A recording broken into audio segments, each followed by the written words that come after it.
Hello again, welcome back to Asgard, and welcome back to ATM Spellbound. So since the last episode, it has been a little bit of time. I have been doing some building up here. You can see I started bringing this path up and planning out how this is going to be laid out. It's not just going to be a block. We're actually going to have a pillar that comes up here and supports an upper level of this area. But just getting everything placed in. Also, I did discover our last constellations. And we have a attuned crystal, of every type except for Heraldium, which I currently have laid out. I'm just kind of waiting. You know, it's not really a big rush for Heraldium, to be honest. So, also, if we pop down here, you can see I did start bringing out some of these, like these little deck areas, and planning out how these are going to be ran down through here. It comes up the side there, and then I dug out here, which we're going to actually be coming down to that area here shortly. Right now it's just a long hallway, so but that's okay. And then I did a little bit of work on the inside in places, started to bring up this level and kind of putting in rough idea of where our doors are going to be placed, and starting to bring up some of these rooms, because we're going to be working in some of these rooms in some of the coming episodes. Not next episode, but some of the coming episodes. So anyways, what we are going to do today, the very first thing we're going to do, I actually have this shut off at the moment with all of my tools. But the very first thing that we are going to do is we're going to make ourselves our shifting star. And it doesn't have to be night to craft this, it doesn't look like. So let's go ahead and get this crafting. There we go. Okay, it looks like there is not a quest for the shifting star. That's fine. And then we're going to craft ourselves an irradiant star for Armara. So let's go ahead and place that out. And then we're going to need some iron, some stardust, some illumination powder. That's all fine. Let's go ahead and grab ourselves an Armara crystal. We'll just slot that into there. And then it is going to have to be night for this. So let's go ahead and just get it converted over to night. Should be able to do all this in one night because it's just 2 items that we're going to be crafting today, I think. There's a little bit more we're going to be doing with Astral, doing some rituals and stuff. A little bit trickier to set up since lenses and stuff aren't working, but we'll at least get some rituals in place. Hopefully. I'm going to test them before I go through the trouble, though, just to make sure they work in this version. Okay, so there's our Irradiant Star for Armara. So we're going to go ahead and get that crafting. Of course, it is going to ask for a few items on our pedestals. And there's our Irradiant Star. We're going to pop that here in just a moment. But while it's night, let's go ahead. We'll pull this out because we're not going to need it for the next thing that we are going to craft. But we did need an iridescent altar to get up to it. We're going to make ourselves a containment chalice. And this is part of the reason we made a lot of resonating gems initially, is so that we could do this and we could also do our crystals. So, because we're going to be plugging one of these up today to feed our infuser over there. So there's that. And that's going to complete a quest for us also. Now, I believe we should be able to put this underneath, and I think that's what we're going to do. I would love to have it up here, but I really don't want pipes ran up here. But at the moment, we don't really have any good methods for clean fluid transfer, except for create, really. So we're just going to be going with create for this. And we should be able to set up our containment chalice. It's not like it needs to be seen, I don't guess. We're just going to put it right here, and it can be fed fluid, of course, from the bottom. So we're going to go ahead and pump that out, and that's going to start filling our containment chalice. And that way, anytime that the liquid starlight gets consumed in our multi-block, it'll get re-added automatically by the containment chalice. So we'll give that a little bit of time to get some liquid into the containment chalice, and then we'll do a little bit of crafting for that. We could also, I guess, automate it if we had something clicking with the wand, but we could always, maybe later down the road, if we want it, we could set up some kind of like golems clicking or something like that, but we'll see. But we're going to go ahead, let me grab my tome real quick. And we do have some loose quests in here. Most of these are pretty cheap at this point. Like Celestial Gateways, I don't know that we really need them. Might try to use them somewhere, but we'll see. But let's go ahead, hold right click. It's going to take just a minute. It's going to consume the Irradiant Star. And it says the light subtly shifts. And if we take a look now at our perks, we have 40 available perk points. So let's go ahead. We're going to be going with Armara. Now, technically, I mean, we're pretty good on armor. It's not like we take a lot of damage. We're going to be setting up our armor to be slightly offensive, though, too. Now, we could go with the Cydia and go for melee and projectile damage. And I actually considered, for a bit, getting that and just getting the +1 infinity from the center here. Somewhere about... Actually, I think it's, yeah, right here, Endless Munitions. I was thinking about going with that and using a bow more. But I don't know. The thing is, with damage, spells are going to be great for us for ranged. You know, we've got a few good ranged spells that we use in certain situations. As far as melee damage goes, at the end of the day, if we want a lot of melee damage, all we have to do is just craft an Adamantium Alloy Blade, and that's 1500 melee damage, and it's not even hard to craft. You know, we have to get into Ice and Fire, but that's not a big deal. I mean, we could do all this in like an episode, realistically. So if we wanted more damage, we could go with that. You know, any of the Adamantium stuff. I mean, we could make a shovel that does massive damage. So I'm actually not concerned about buffing damage. I have ways to get basically God mode damage. And instead going with defense and making it kind of offensive defense, I think it's going to be the best bet, because I know certain things hit hard in this pack, like boss mobs. And then, of course, once we start getting into Ice and Fire and stuff like that, stuff's going to be hitting hard. So I think just buffing damage will be the best bet on here. Or buffing defense, not damage. So what we're going to do, we can either go with the added armor or the increased elemental resistance. We're actually going to be going with the elemental resistance, because that's going to affect our fire and stuff, and we're actually going to have plenty of armor, I think, by the time we put in our perk points. So we're going to go this route. We are going to stop by and grab the gem socket.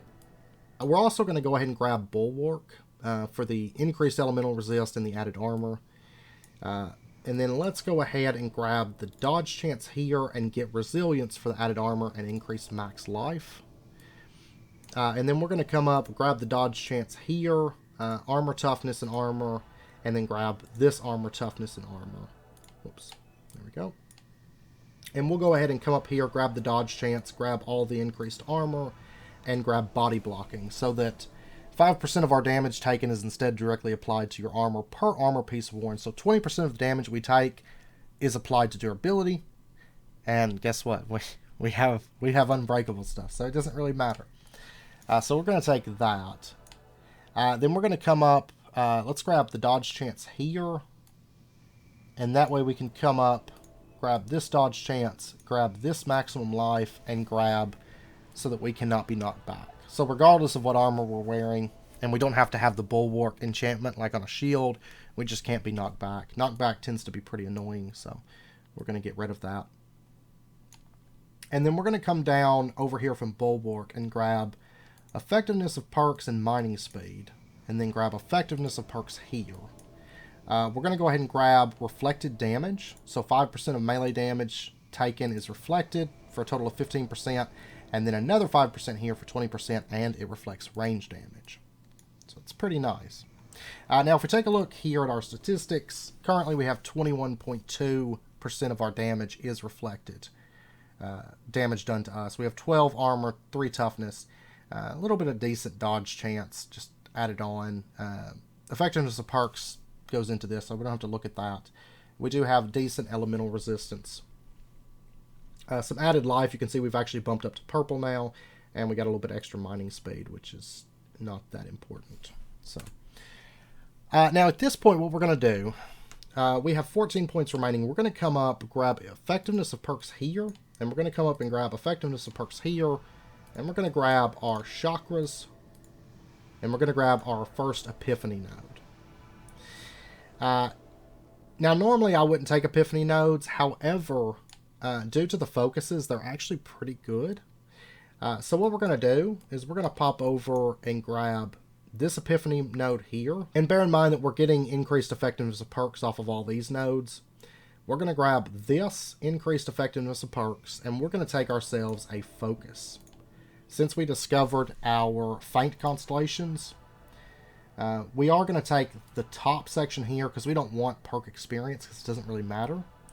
But we're going to take a focus for Jellu, which gives us plus 2% increased perk effectiveness per allocated perk, which is going to give us a total of 40% increased effectiveness for our perks, which is actually going to add up quite a bit, as you're about to see from our statistics. Now, we do have 2 leftover points, and we're actually just going to dump these into Epiphany nodes because it's going to give us an extra 6%, you know, because it grabs all of these. It's going to give us an extra 6% to perk effectiveness, and there's really not a lot that we can do with 2 points. So we're going to grab like that one, and we'll grab this one. So what we end up with is a 40% damage reflection. We have 28 armor, 6 armor toughness, 6.4% chance to dodge, which, whatever.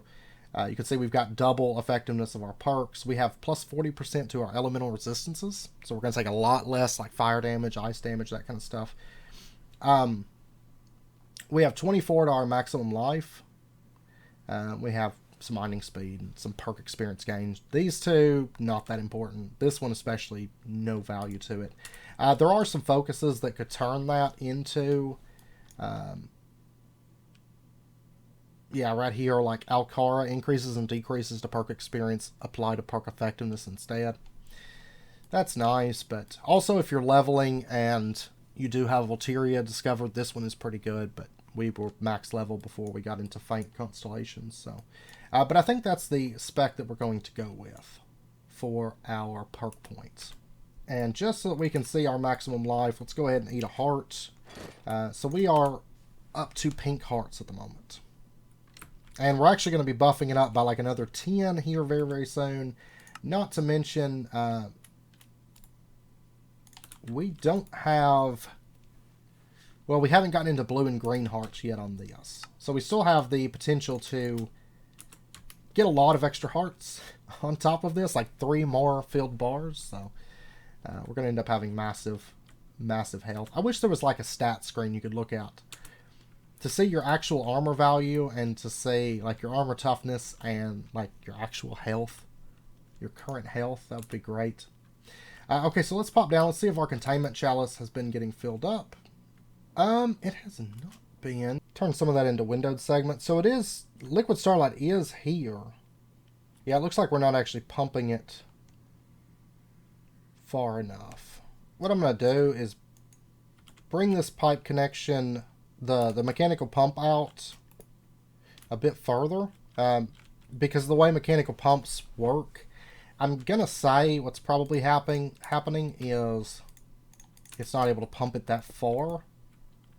I think we could probably set up another mechanical pump and that would be fine, but... Okay, so if we do that, bringing it out a bit further like that, because I think it was just a little bit shy, maybe on the distance, that pump would be able to move it down this line. Because the way pumps work within Create, they pull from one side, they push out on the other side, and I think what was probably happening was the distance was just too long with just that one mechanical pump. Okay. Looks like it might... Yeah, it has reached it. Perfect. Okay, so that fixed it. I think if we were to speed up the pump, it would work. Like, speed it up a little bit more, but this is going to be fine, and this is going to transfer and fill that containment chalice up without issue. So, alright, so at this point... Let's go back over to Astral. Let's see about doing a bit of crafting. And our containment chalice should be auto-filling. I think it can detect it from the bottom. Normally I would have it up, like up here. But like I said, I'm trying to avoid having pipes ran up the side of this. Because the way I've got it set up, it would honestly be pretty awkward trying to set it up with create pipes. Yeah, actually right there, it just consumed... Okay, yeah, it actually seems like it's not going to see it. Which is unfortunate. But one thing I could probably probably maybe do. I'll have to figure out something, but I could probably put it here. I don't think it's going to be able to see it from below, though. Now, breaking this, it is going to lose the liquid, but that's okay. We're not that worried about that. And I have to make a new containment chalice because I broke it with this pick without thinking. It just got its first bit of liquid starlight, it looks like. Okay, it is feeding it this time. But you can see it's pulling some liquid starlight from this now. And it is working. So it does still have to kind of see the starlight infuser to work. But, so we can't have it underneath it. I'd never tried to put it underneath it, but now we know. Now we know it doesn't needs to see this to be able to work. But basically what's going to happen is if it would consume liquid from here, instead it is going to consume liquid from this containment chalice. So that's why we've got our particles coming out. And we can just craft and craft and craft and not worry about having to refill these. That's why I said they were just going to be temporary fixes. But I'll have to give it some thought and decide if I want to do the containment chalice there or try to set it off to the side maybe. Like I said, I just don't want pipes ran up in some awkward way. It's a little bit awkward to get to it now, but I think I can spruce this up. But anyways, we're going to go ahead and jump into our next thing that we're going to be doing today. It's something that I have been wanting to get to for a bit. But actually, let me see. What kind of... I've got Rotling Spawn Eggs, Forgotten Guardian, Skeleton.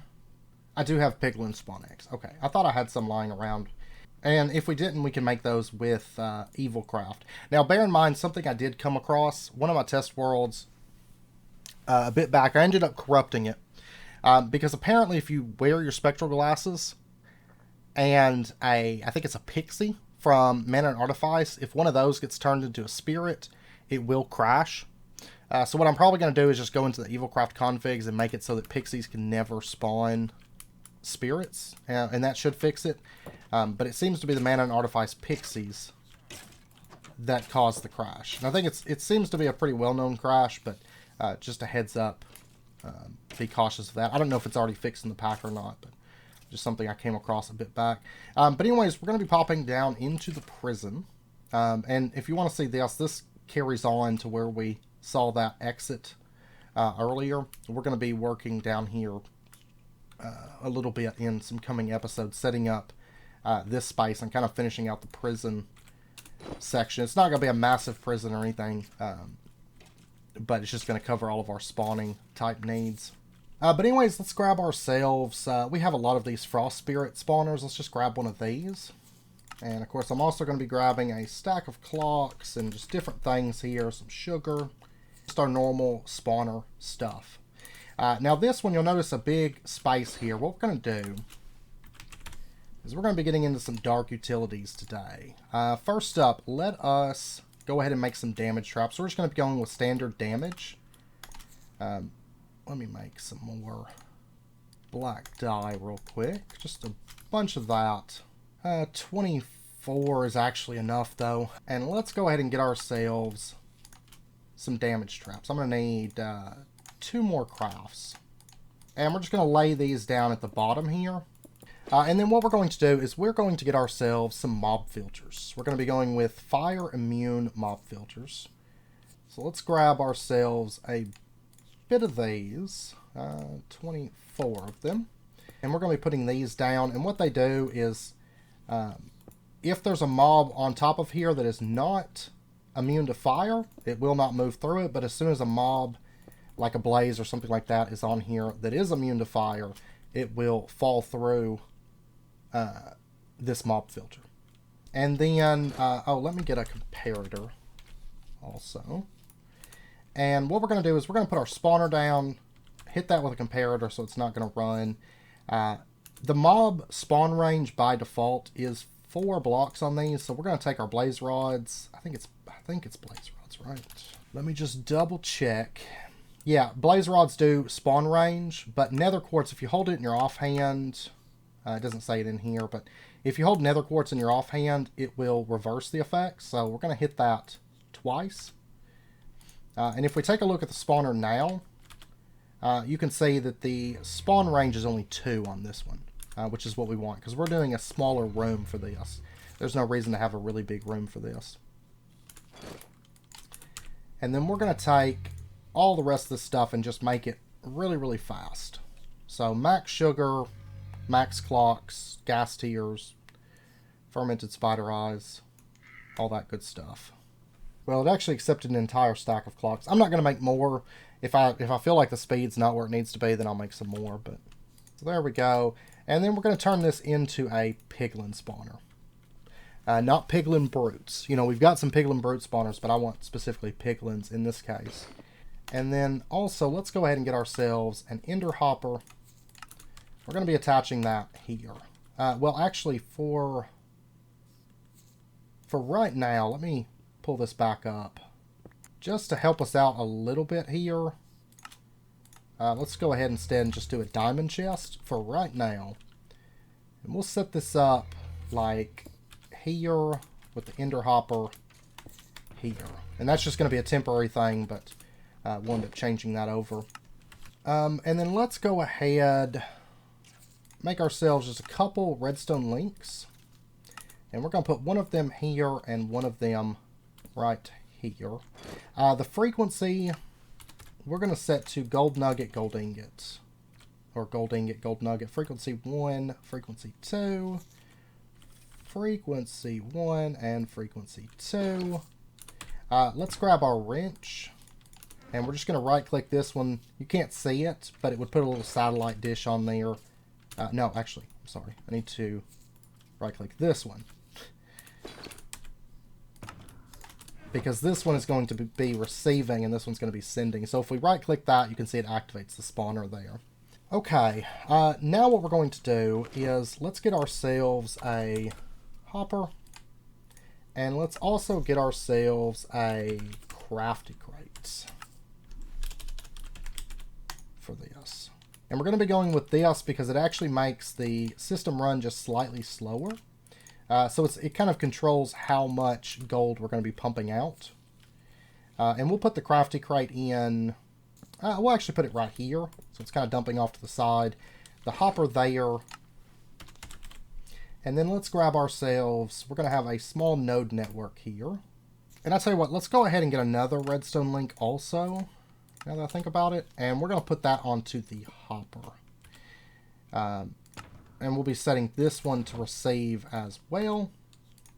We're going to say this is going to be on the gold redstone line. And then we're going to go somewhere back, kind of in here-ish. Just somewhere out of the way. And what we're going to do is we're going to set up, because that would be, yeah, this will be plenty of space. We're going to put in a block here. We're going to put a redstone link in here, redstone link in here. This one is going to be receiving a signal. Redstone coming out of that. This one's going to be on the gold nugget line. And this one over here is going to be on the gold nugget redstone line.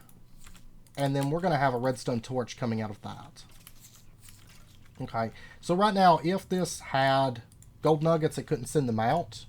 But as soon as this is turned off, then it could start moving gold nuggets again. Just so that if we want to turn this off, we can, and it doesn't keep dropping items because we don't want it to do that. Then what we're going to do is, let's dump this. Let's grab ourselves an output routing node, and we're going to put this onto here. Now, once again, you could have compacting drawers handle this, but we're going to be doing it with a hopper through a crafty crate because of the fact that, let me actually set this up. We're going to say gold nuggets only. But because of the fact that we want to kind of delay the amount of gold that's dropping, because otherwise it's just going to be dropping insanely fast.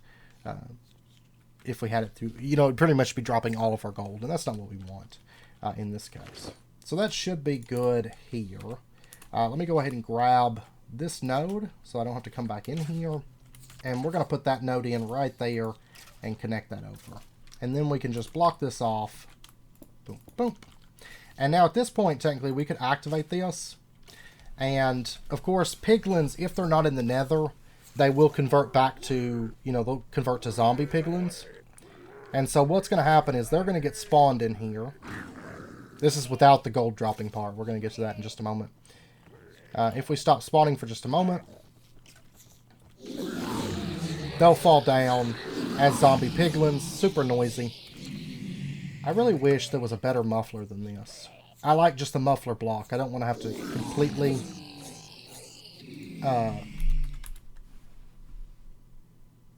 get rid of their sounds, you know?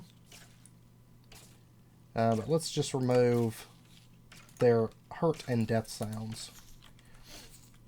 Okay. Now, if we take a look inside of here... oh, we did actually... Well, did that come from... I was thinking it's not a big deal if they are dropping these. Technically, we could convert these over to gold nuggets, but I don't know that it's really worth it. We'll probably just trash can all of them. And as those zombie pigs are killed, we're going to be getting some gold nuggets coming in. Now, once this is running constantly, they'll just be constantly zombie pigmen or zombie piglins dropping down in that lower part of our spawning chamber. Okay, now at this point, let's go ahead. We're going to be setting up some drawers. And let's grab our trim. And we're going to be running this out. And up. Right to there. And can I go ahead and get 8 drawers for now? Should be fine. And let's go ahead and run these... Okay, so like that, let's go ahead, lock all that in. And actually, for right now, let me pull this up. Let me actually pull this one up. Let's get another ender hopper. Just because it's going to make my life just a little bit easier for right now. So we'll put that on. Okay, now at this point, let's grab all this stuff. So we'll be getting rotten flesh, we'll be getting gold nuggets, fire shards, inferium, miniature red hearts. Now technically we can also get gold from this. Yeah, that happens sometimes. These guys aren't going to be spawning outside of this for long, but right now they are. But let's go ahead and slot in like our gold and all this stuff. Kind of similar to how we have it set up over there. I'm just kind of keeping this as a closed system, unlike our big main spawner system, because this one is a little bit different in the kind of stuff that's going to be coming in. I'd rather have this be more of like a dedicated system for that. What we're going to do now, let's pull up... Can I break this with this? Yeah, and actually get it back. I think it's just Astral that does that. Alright, so now let's set up our input routing node. We're going to have it be right back here. We'll just have this be a blank deny list.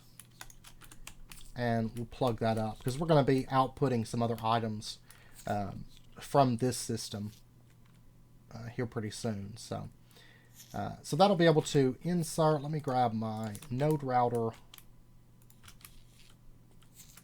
Just connect that over. So the gold nuggets from here are getting pulled out and sent over.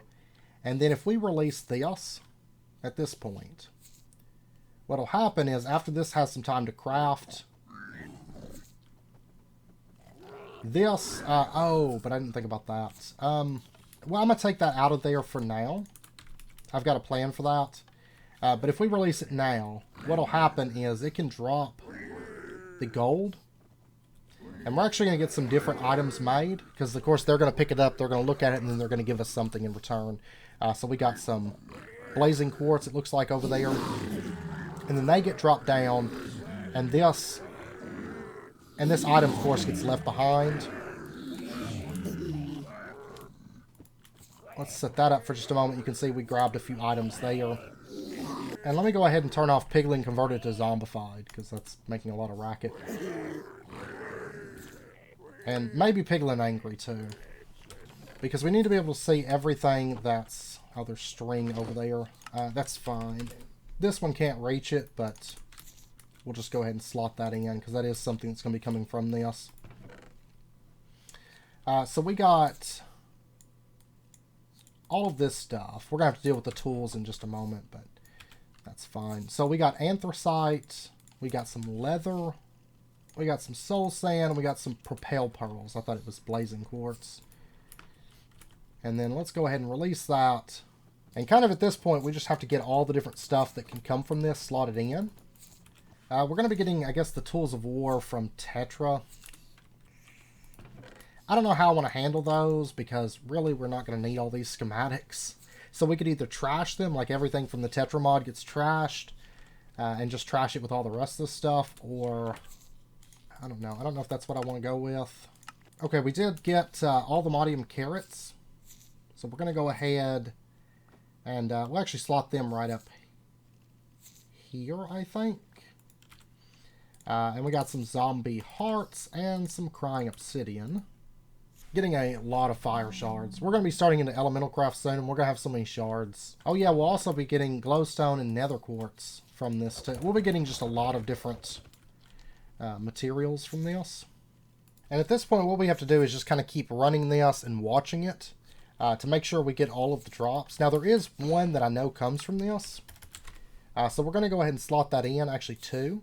First up is all the modium apples. Second up is all the modium nuggets. So I'm going to slot in one nugget into this.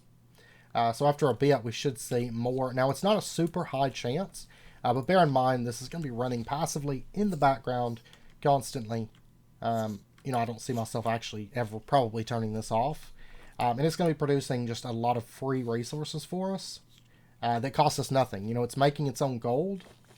Now, of course, we could feed gold in here and we'd get gold faster, but it doesn't need it. It's just going to run in the background, and we're going to get free all the modium. Of course, we could mine this in the nether, but this kind of saves us from having to mine it. Now, bear in mind, once again, if we wanted to, we could have the void miner do it, you know, that we've got made, but I don't know, it just kind of takes all the fun out of it, at least early on, and this way we can have all the modium coming in through a little bit more of an interesting setup than just a void miner, you know. And then what we'll do is we'll plug it up the same way that we've got over here, which actually I guess I could grab a little bit of this gold just to help jumpstart this system. Oh, and I need to set this up with a nether star too. I'll have to get a nether star really quick, because right now it's not running while I'm away from it. But sometimes you'll see the piglins pick up the items, like they're investigating them, and then they turn into a zombie pig and drop down with them. It's not a big deal because they drop the item once they die. And all this armor, we're going to deal with this. I'm just going to trash it. I mean, we could smelt down the gold pieces for a little bit of extra nuggets, but it's not really that worth it to us. Because you can see, I mean, most of the stuff we're getting is going to be crossbows. Crossbows, there's not a whole lot we can do with these. We could smelt down the gold pieces and get like single gold nuggets, but not really worth it. I did go ahead and get a nether star and upgraded this. And I decided we're going to go ahead and slot these. There's no point at all. But just to have, I think, because we're starting to slow down on new things coming in, so I think we'll go ahead and slot these so that it can take up a little bit more space, because we may not have enough stuff. I haven't gotten any powerful earth shards. Maybe those will come from that, but what we're going to do at this point, let's go ahead and pull up all of this stuff, because that was just kind of a temporary thing.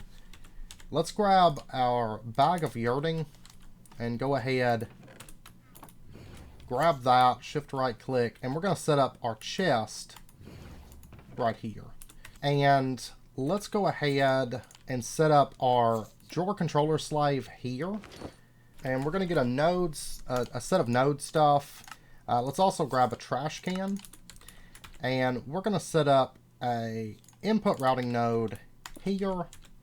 The filter for this is going to be set to just a black empty deny list. And we'll go ahead and put that in. And this is just going to manage kind of the back end of things. We're going to put a master node in right there and just connect that over. And then we're going to put an output routing node here.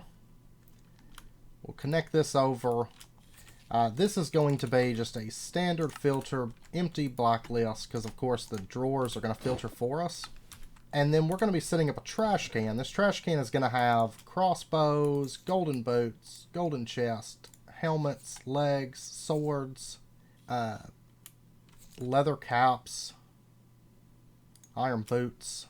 And that should be good. So we're going to have this be an allow list. We're going to say legs, boots, helmet, chest, sword, leather cap, iron boots.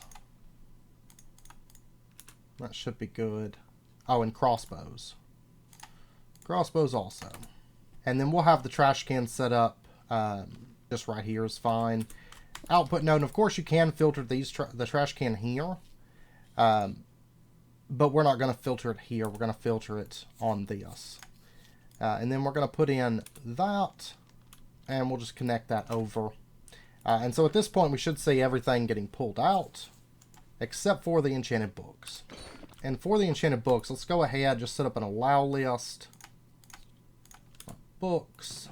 Let's grab this node.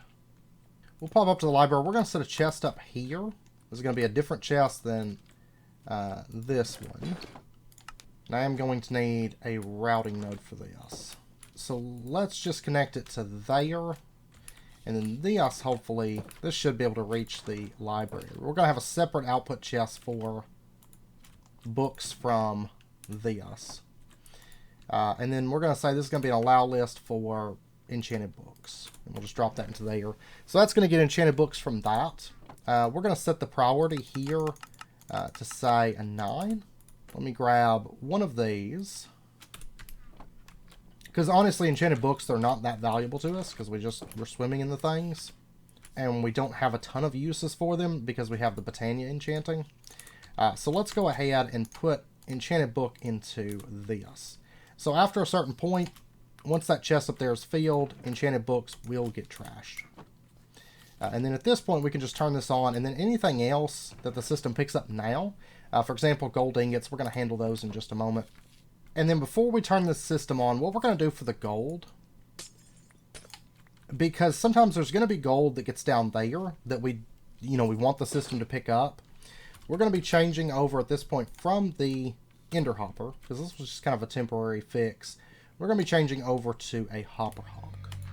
So we're going to add a delay to the pickup because the pigmen should pick it up almost instantly. You know, they kind of just run over and grab it as soon as it drops. So if pigmen don't pick it up, then it means that it's probably down on the bottom side of things.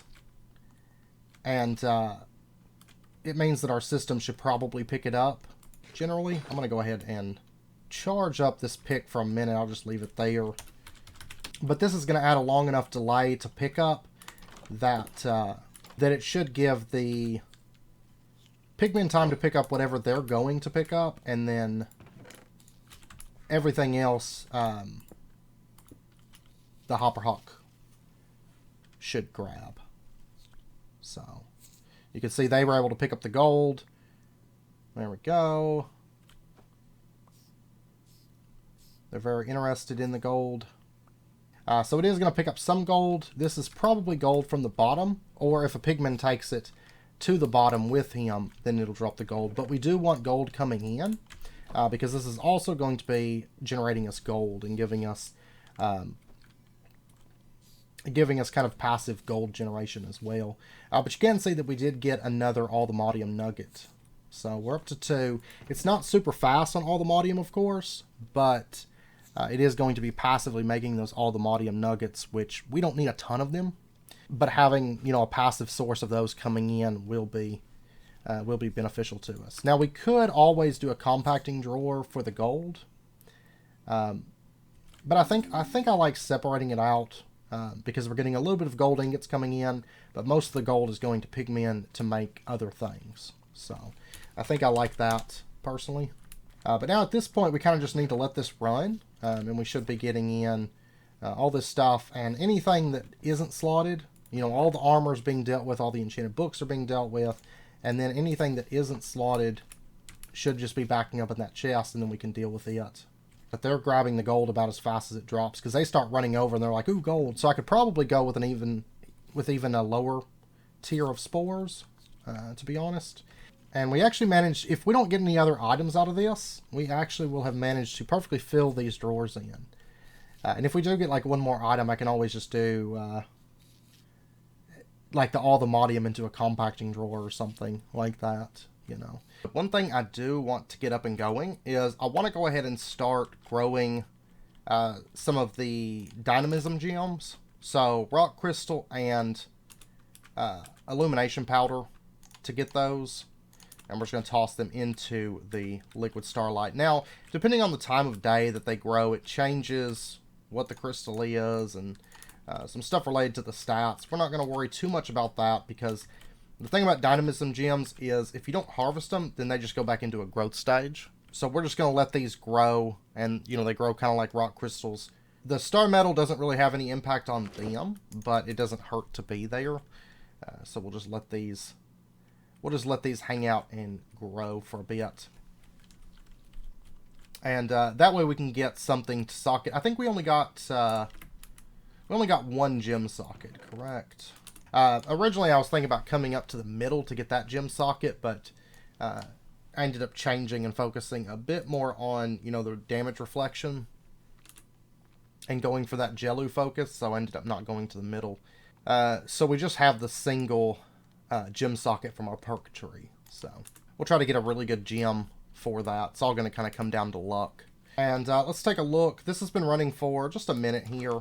I haven't really noticed any new items coming from this, so I think we're all set up. And actually, I think it worked out perfectly because we filled out every single slot in here. But you can see that we do have 6 all the modium nuggets. So it's just kind of passively running in the background. But if I've already gotten 6 this quick, I think we'll end up having quite a bit of all the modium because I spend so much time on this pack building.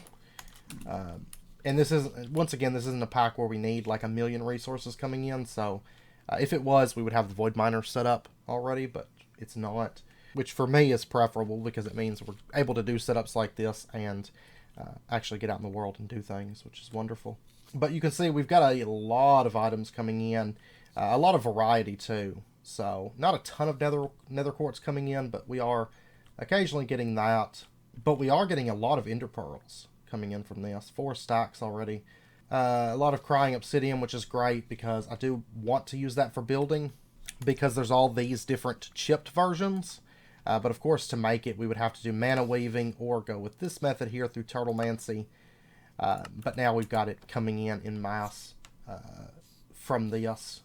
Getting a little bit of gold built up. I'm going to be plugging this up so that it filters in a lot of these items into our storage network. A lot of this is overlap, but we will have a lot of new items coming in from this as well, which is good. And we're also going to be, a little bit later, we're going to be speeding up the amount of items that are coming out of here from the gold system because we're going to be having a zombie pigman spawner over in this area. But this is going to be kind of like a mass spawning area, which we're going to be setting up. Oh, I actually see an all the modium apple there. So we're about to get another one of those as soon as he drops down and gets killed.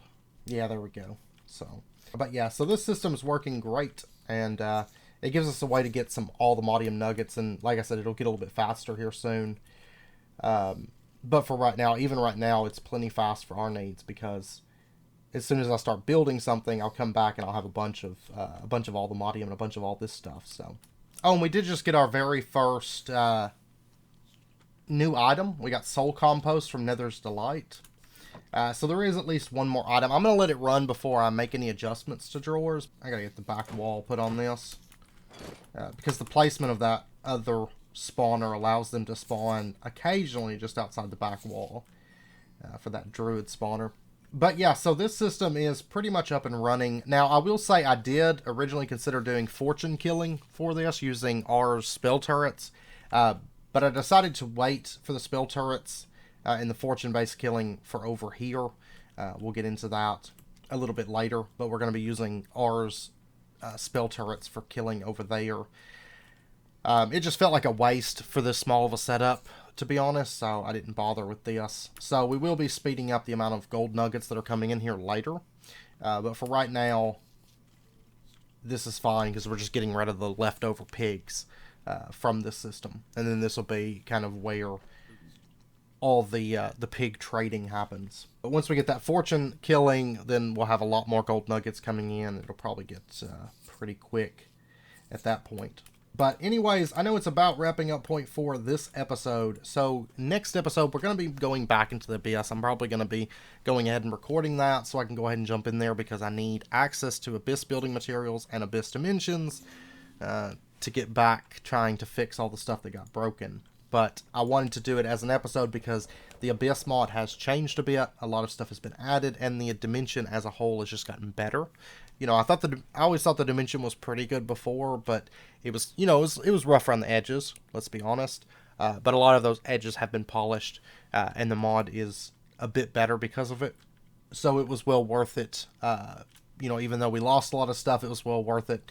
And there's better plants and stuff now. We're going to be checking that out on camera, going over some of the changes, going back to the Abyss because it does deserve an updated episode. Of course, we've already finished all the quests for that, and I don't think anything has changed for the Abyss quest line. Nope.